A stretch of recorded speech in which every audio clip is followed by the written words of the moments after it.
అందరికి ప్రైజ్లు అటండి. మీరందరూ బాగున్నారా? మీరందరూ బాగోవాలని సిస్టర్ దినదిన ప్రార్థిస్తుంది. మనము దేవుని ఆత్మను పొందుకోవాలని ఆశపడతాం కదండి. ప్రతి ఒక్కరు కూడా అభిషేకం పొందాలని, దేవుని ఆత్మను పొందుకోవాలని, దేవుడితో మాట్లాడాలని ఆశపడతారు కదా. అలాంటి ఆశపడ్డ బిడ్డలో విశ్వాసులు దేవుని పోలి నడుచుకోవాలా, దేవుని మాటగా లోబడాలా, ఇంకా దేవుని స్వరం వినేవారుగా ఉంటాం. అప్పుడు దేవుని పోలి దేవుని మాట విని దేవుని వాక్యానుసారమైన జీవితం జీవిస్తే మనం దేవుని శక్తిని పొందుకుంటాం, బలాన్ని పొందుకుంటాం. మరి సంసోను దినవృత్తాంతాలు న్యాయాధిపతులు 16:19 సంసోను కూడా దేవుని ఆత్మతో నింపబడ్డాడు. ఒకప్పుడు నింపబడి మరి ఫిలిష్తీయులు భయపడేవారు సంసోను చూసి. యుద్ధరంగంలో జయించేవాడు. మరి బలవంతుడు అయినటువంటి శక్తిని సంసోను మరి పొందుకున్నాడు దేవుడి ద్వారా.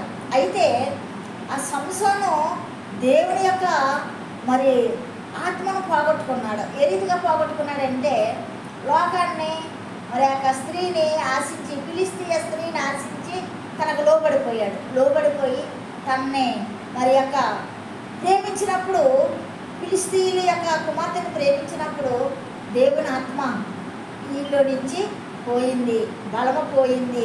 ఫిలిష్తీయులు మరి ఈయన్ని చాలా బాధ పెట్టారు, శ్రమలు పెట్టారు. అయితే నువ్వు నేను కూడా దేవుని ఆత్మతో ఉంటే మరి ఏ అపవాది కూడా మనల్ని మరి తొందర పెట్టదో, మనల్ని వెంటాడదు. మరి శుద్ధాత్మ శక్తి బలం మనకు ఉంటుంది కాబట్టి మనము మరి శక్తితో జీవించగలవారముగా ఉంటాం. ఈ సంసోను మరి ఆత్మను పోగొట్టుకున్నాడు. దేవుడు అభిషేకించిన బిడ్డ మరి ఆత్మను లోకరీతిగా లోక నేత్రాస మరి కలిగి ఆ యొక్క కుమార్తెను మరి ప్రేమించాడు కాబట్టి మరి యొక్క ఆత్మను పోగొట్టుకున్నాడు. అదే రీతిగా నువ్వు నేను ఆ రీతిగా ఉండకూడదు. దేవుని ఆత్మ నింపబడి వారిగా ఉంటాము. రెండవదిగా యాషావు కడుపు కుట్టు కోసము తన జ్యేష్ఠత్వాన్ని పోగొట్టుకున్నాడు. ఆ యొక్క జ్యేష్ఠత్వం వద్దన్నాడు యాసావు. అయితే యాకోబు మరి దీవించబడ్డాడు. మరి యాషావుకి దీవెన లేవు, దేవుని యొక్క బలం లేదు, దేవుని యొక్క శక్తి లేదు.